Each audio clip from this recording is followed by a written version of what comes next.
मुझे बीवी का दर्जा तो हासिल है, और आपका तारुफ तो आपको पता ही होगा। देख लिया सबूत के गजनवी मेरे साथ था। एक भाग गई और दूसरी को हम भुगत रहे हैं, जिसके आशिकों के फोन आ रहे हैं हमारे घर पे। बड़ी से बड़ी कसम खाने को तैयार हूँ। मैं किसी गैर मर्द से बात नहीं कर रही थी। हाँ तो फिर किसका नंबर है? खुद कॉल करूं? तुम मुझे उस 2 टके की लड़की की खातिर जलील करे।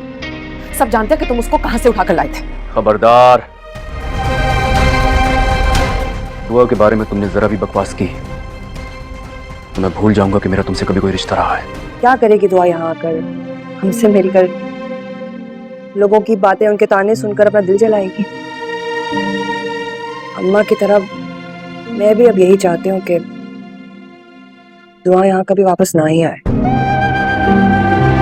और जब भी कोई कश्माला या फरा जैसी उठकर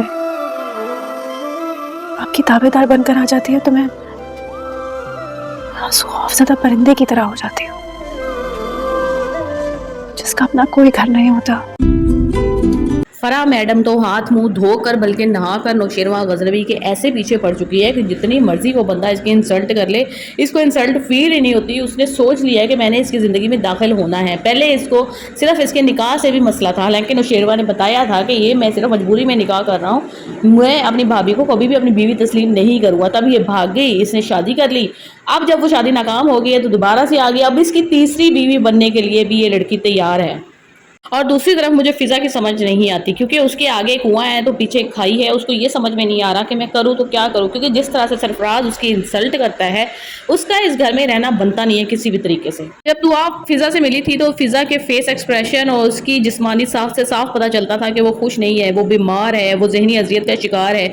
दुआ को समझ भी आ गई थी। फिजा अपने एक्सप्रेशन को कंट्रोल करने में भी नाकाम रही और उसने देखा कि ये तो बड़ी अच्छी जिंदगी गुजार रही है, तो वो अपनी बहन से कहती है और दिल से भी दुआ करती है कि जहाँ भी फिजा रहे, दुआ रहे, वो खुश रहे, क्योंकि अब दोबारा यहाँ पे ना आए। ये घर तो किसी भी जहन्नुम से कम नहीं है, क्योंकि लड़कियों के पास कोई भी चारा नहीं है। बाप जो है वो बेटियों से सख्त तरीन नफरत करता है। तो इस घर के जहन्नुम में तो रहने से बेहतर है कि जहाँ भी उनकी शादी हो चुकी है वो वहाँ पर ही गुजारा करे। लेकिन इसको चाहिए कि ये भी सरफराज को मुंह ना लगाए और उसके साथ बस इसी तरह रहे जितनी की रहने की जरूरत है।